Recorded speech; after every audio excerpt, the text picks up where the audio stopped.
Ania karon ang tingog sa Kabisayan ug Mindanao si Attorney Ruben Canoy sa iyang Perspective.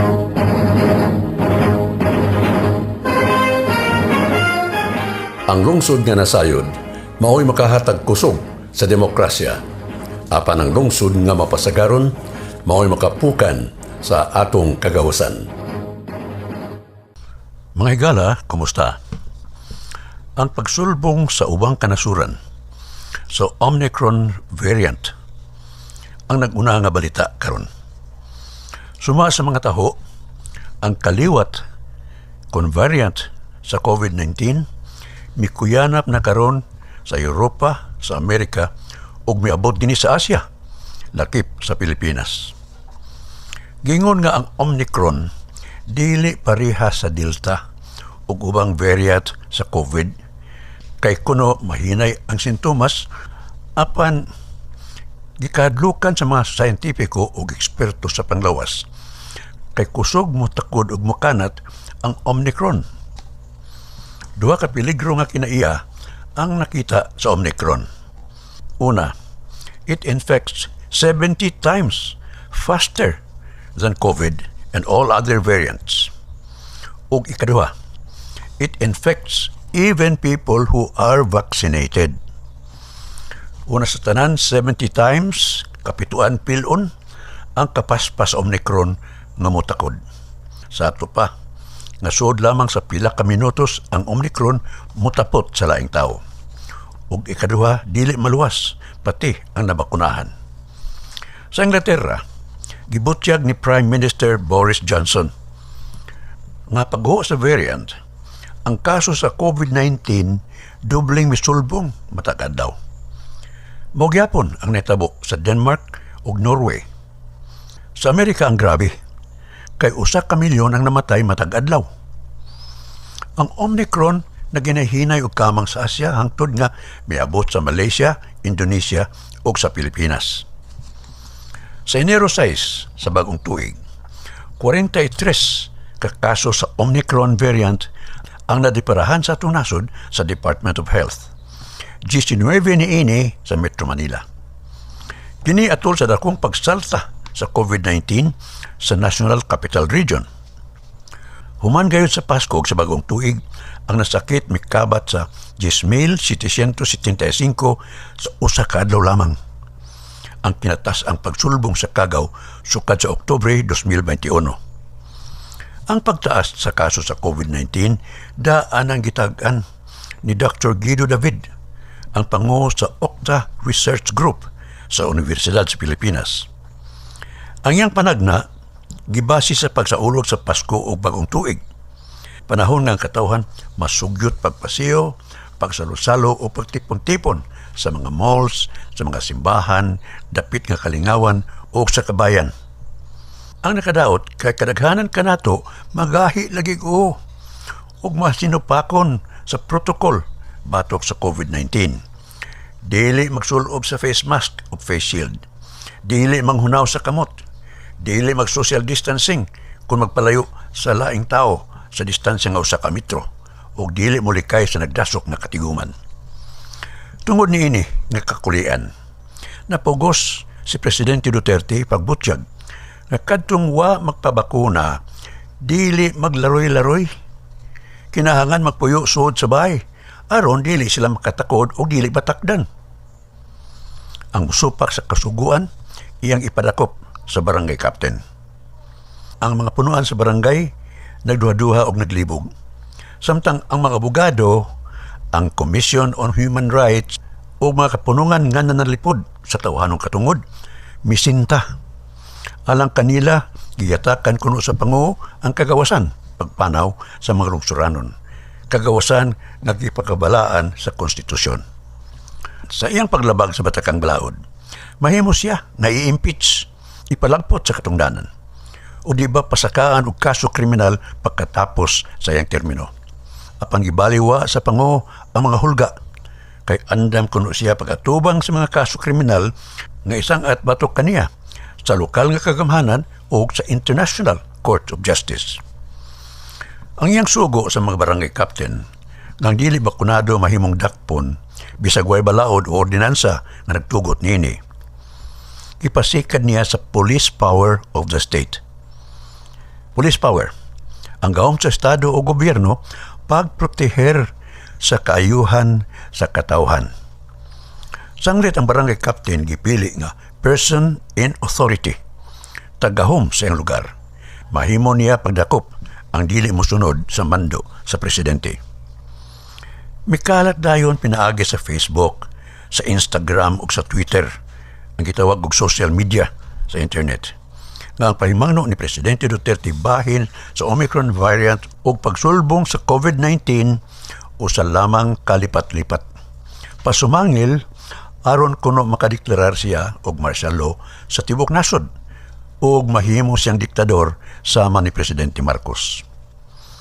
Sa among paghinabi sa wapas siyang mudagan pagkapango kaniadtong 2016, nabungat niya nga gikinahangan ang martial law sa laing pagkasulti ang bugos nga gahom aron makabot ang pagreporma, pagtarong sa kagamhanan ug pagbag-o sa atong katilingban. Apan sa iyang pag-abogado ug pagkalungsuranon, gisagop niya ang prinsipyo sa panggamhanan nga rule of law, ang kagamhanan, ang kamanduan sa balaod. Ug ubos sa Article 7, Section 18 sa atong 1987 Constitution, gingon nga the President shall be the Commander-in-Chief of all armed forces of the Philippines, and whenever it becomes necessary, he may call out such armed forces to prevent or suppress lawless violence, invasion, or rebellion. Ang Presidente, matod sa Batakang Balaod, mao ang labang pango sa tanang armadong puwersa sa Pilipinas. Ug kung kinahanglanon, mahimo niya ang pagtawag sa armadong puwersa aron mapugnan ug sumpuon ang pagsuong sa atong nasod, ang pag-alsa sa mga grupong rebelde ug ang way katarungan nga kagubot. Sa luyong bahin, sa Article 2 sa 1987 Constitution gimando nga the prime duty of the government is the maintenance of peace and order, the protection of life, liberty, and property, and promotion of the general welfare, which are essential for the enjoyment by all the people of the blessings of democracy. Ang una nga kaakuhan sa kagamhanan, ang pagmantinir sa kalinaw kahusay, pod sa kinabuhi, kagawasan ug kabtangan, ug ang pagpalambo sa kaayuhan sa kadaghanan nga gikinahangan aron maangkon sa katawhan ang kabulahanan sa demokrasya. Kung atong usahon kining mga probisyon sa atong Batakang Balaod, tinaw kaayo nga ang kagamhanan gimanduan pagpanalipod sa nasod batok sa mga katalagman sa kinaiya o katalagman nga binuhatan sa tao. Ang katalagman sa kinaiya naglangkob sa kusog nga bagyo, taas nga hulaw, taas nga tag-init o pagkanat sa pandemya sama sa COVID-19 o Omicron variant. Samtang ang katalagman nga binuhatan sa tao atong masinatian sa tuo ka emerhensya nga ginganlan sa Batakang Balaod, ang invasion, rebellion o lawless violence. Tungod kay maghulga dili lang sa kahusay ug kalinaw sa katilingban, kun dili sa kinabuhi o kaptangan sa mga lugsuranon, ang kagamhanan mapugos paggamit sa puwersa batok sa mga rebelde nga buot mo ilog sa gahom, umupukan sa atong kagamhanan ug batok sa mga panon nga magpasiugdag kagubot nga supak sa balaod. Kini nga kahimtang sagad mo sangpot sa gubat. Ang droga sa krimen nga naghitak ug ang korupsyon nga nakadaot sa panggamhanan giisip nga katalagman. Tungod kay naghulga dili lang sa malinawon ug mahusay nga panimuyo, kundi dili sa kinabuhi, kabtangan ug kaayuhan sa mga lungsuranon. Kini nga mga peligro dili mapasagdan o kinahangan maatiman diha-diha sa pamunuan. Way makabalda sa kalihukan ni Presidente Duterte kung mo deklarar siya og martial law, kay mabugos ang iyang gahom pagmando.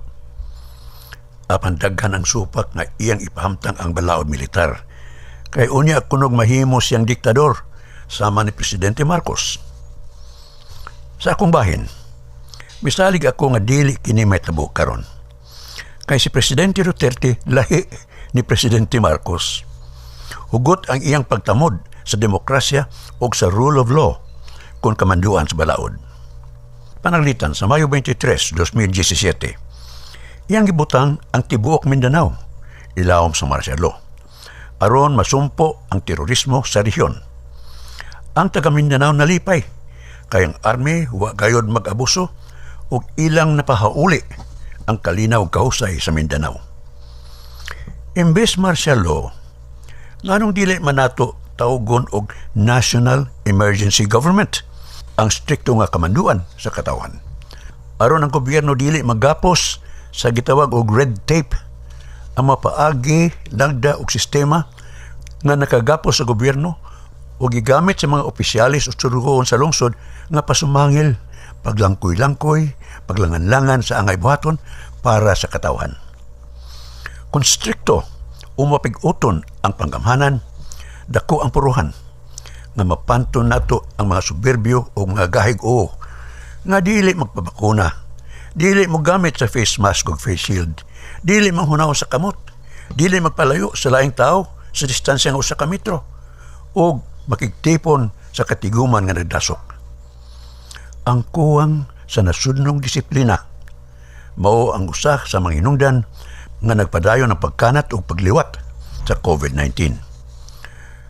Tungod kay makuli ang pagdisiplina sa atong katawan, angay ipospon ang eleksyon sa 2022 o atong iuswag sa 2023 o sa 2025. Basin nga sa usa o duha ka tuig matapos na ang COVID-19.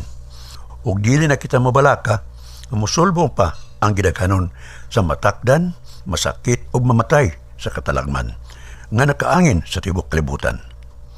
Kay unsa may mas importante, ang atong katungod pagpili o nga mamatay kita sa COVID-19. Kini si Attorney Ruben Canoy nga manamilit no sab og mingon. Ang lungsod nga nasayod mao'y makahatag pusog sa demokrasya, apan ang lungsod nga mapasagaron mao'y makapukan sa atong kagawasan. Amahan namo, niining panahon nga mahulgaon, naghangyo kami sa imong panabang ug panalipod batok sa coronavirus disease nga nakaangkon sa daghang kinabuhi ug nakapabalaka sa tanan. Ibubuo Dios ang imong grasya sa mga taong nagtuon sa kinaiya ug hinungdan sa virus ug sa sakit. Og nangitag paagi nga masumpo ang pagkuyanap niini sa among nasod ug sa kalibutan. Tutuli ang kamot ug pangisip sa mga ekspertong mananambal nga makatabang sila sa masakiton sa kaarang ug kaluoy. Ug giyahi ang mga gobyerno ug pribadong buhatan nga nangitag tambal ug kasulbaran sa pandemic nagbihag sa katawhan. Giampo namo kadtong natakbuyan sa sakit nga mubalik kanila ang maayong panglawas. Itugot ka namo ang grasya, pagsingkamot sa kaayuhan sa tanan ug pagtabang sa nagkinahanglan ug hinabang. Kini among gipangamuyo sa ngalan ni Hesukristo, ang imong anak nga buhi ug nagmando uban kanimo ug sa Espiritu Santo hangtod sa kahangturan. Amen. Daghang salamat o ginaot ng Diyos magapanalangin kanatong tanan. God bless the Philippines.